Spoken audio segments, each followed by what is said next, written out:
топинг шоколадный. Хорошо. Вот так.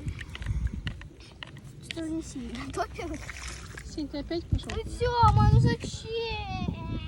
Арсень, Мама, еще воды. опять? Сейчас вылил все и говорит еще Ой, воды. а зачем ты вылил? Расскажи. Зачем? Еще воды. Я поняла, зачем ты вылил? Вот. Так они сильно отличаются. Тёма,